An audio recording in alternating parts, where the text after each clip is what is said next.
جنات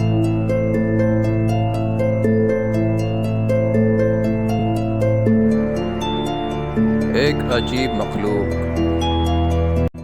آج کی کہانی اسی جنات نامی مخلوق سے جڑی ہوئی ہے جس کا نام اسد تھا۔ اسد یعنی کہ اس جنات کا نام اسد تھا۔ دوستو، یہ ایک حویلی میں رہا کرتا تھا۔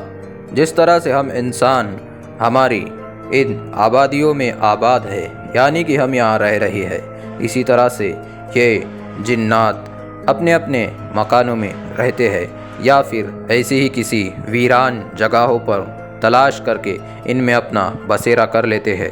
اسی طرح سے ایک جن جس کا نام تھا اسد، وہ ایک ویران جگہ میں ایک حویلی کے اندر اپنا گھر بنا چکا تھا۔ اب وہ جن کیونکہ ایک مسلمان تھا اور بڑا ہی طاقتور بھی تھا، اس کی عمر 2000 سال تھی۔ دوستو، جناتوں کی عمر ایسی ہی ہوتی ہے۔ یہ ہم انسانوں کی طرح نہیں ہوتے۔ یہ جب چاہے اپنا روپ بدل سکتے ہیں، جب چاہے اپنی ہاتھ اور پیروں کو لمبا کر سکتے ہیں۔ دوستو، ان میں بڑی ہی عجیب و غریب قوت ہوتی ہے۔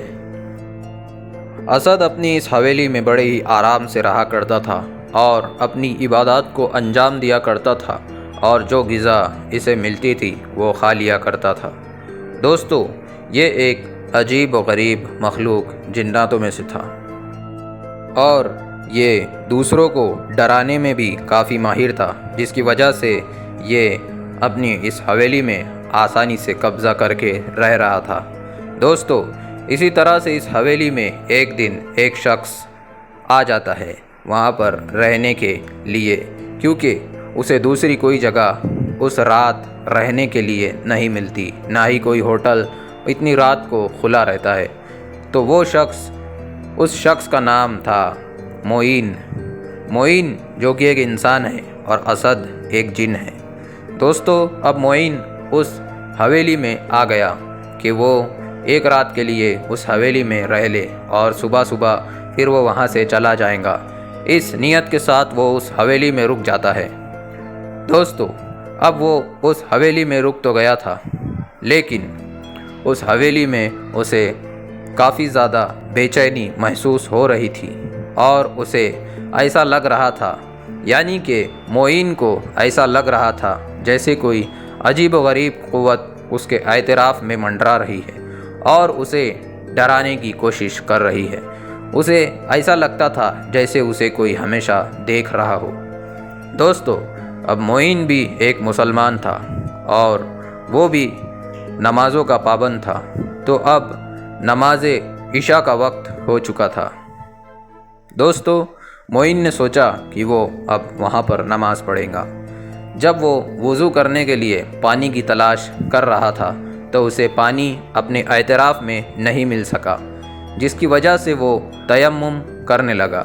تو تیمم کرنے کے بعد جب وہ نماز ادا کرنے کے لیے کھڑا ہوا تو اسے یوں محسوس ہوا جیسے کہ کوئی اس کے ساتھ کھڑا ہے، جو اسے ہی اس کے بالکل آس پاس میں ہی موجود ہے۔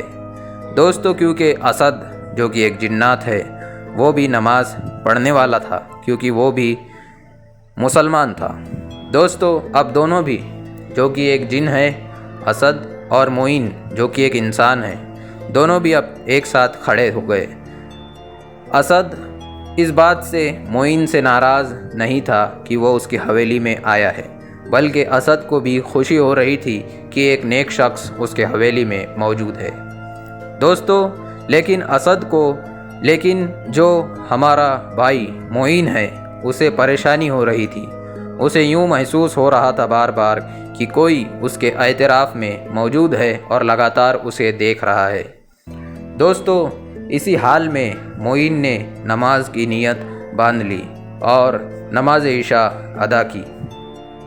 جیسے ہی اس نے اپنا سلام آخری پھیرا تو اسے اپنے لیفٹ سائیڈ میں ایک ایسا شخص بیٹھا ہوا دکھا جو کہ وائٹ کلر کے جھبے میں بیٹھا ہوا ہے اور ایک شال اپنے سر پر اوڑھا ہوا ہے، اور اس کی آنکھیں بالکل انگاروں کی طرح لال ہے، یعنی کہ جلتی جوالا کی طرح بالکل لال اور سرخ ہے، اور وہ اسے ہی دیکھ رہا تھا، یعنی کہ جو اسد تھا وہ معین کو ہی دیکھ رہا تھا۔